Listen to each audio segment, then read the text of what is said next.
So ngayon naman, ang pag-isipan natin o pag-aralan natin is how do we interface ourselves kung tayo yung mag-create ng asset at tayo yung magbebenta ng asset.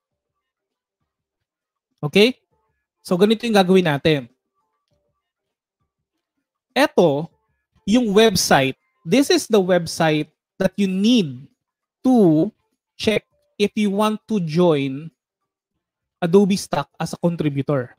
So, ang nangyayari dyan is it's a way for you to sign up your account as a contributor. Okay? So, mag-open lang ako dito ng ating web page para simulan natin, para i-walk through ko kayo. Again, this one. I-paste ko siya dito. As you would see here, paste ko siya. And, dito tayo pupunta. So, right now, kung nakabukas yung inyong browser, makikita niyo yung website na to. You can just create your account or you can join it using your Adobe ID. So, if you have an Adobe ID, which is sobrang dali lang, you can just join now or link your Adobe ID. In our case, let's say, meron na kayong bago. O kung wala pa kayo, just go and click on sign in. And then, you just click on create an account. And then you supply the following information.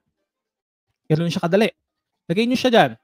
Yan. So, in our case, let's say natapos na natin to, nalagay na natin lahat ng information, na-process na natin siya. And then I'm going to log into this account. Yes, ayan po. Meron na palang account. Okay, so close na natin to. And then I'm going to log in as my account. So let's say this one. So mag-log in muna ako doon. Let's say, kunwari bagong-bago lang ako. Contributor. Tapos magla-log in lang ako sa loob nito. Link my Adobe ID. Sign in lang ako dito. Link my Adobe ID. And then, lagay ko lang yung email address ko. Yan. Pwede nyo rin gamitin yung inyong Facebook account kung meron kayo nakalink dyan. So, pagpalagay na lang natin na inilagay ko na yung email address ko, tapos nag-click ako ng continue, eto na yung lalabas. Eto na siya. So, as you would see, etong account ko, halos wala pa akong kinikita as of the moment kasi kaka-umpisa ko lang gawin talaga to.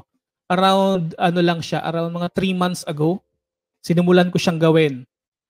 Huwag kayong madi-discourage kung after ilang months wala pa rin kayong wala pa kayong benta. It's not a profiteering machinery na kailangan masyadong kikita ako agad ng ganong kamahal. Pero hindi po siya ganun kabilis na kumikita. And again, it's a way for you to back up all your works. As you would see here, nandito yung mga works ko from previous designs na ginagawa ko as a 3D artist. Nandiyan po silang lahat. Okay. Yan. So all of this is for sale na nakikita nyo. Okay. So, right now, ito yung ating dashboard. Nakikita nyo dito lahat ng earnings nyo, lahat ng na-download sa inyo, lahat ng na-upload nyo ng mga files, pati insights, pati yung inyong settings sa inyong contributor account, kung gusto nyo mag-upload.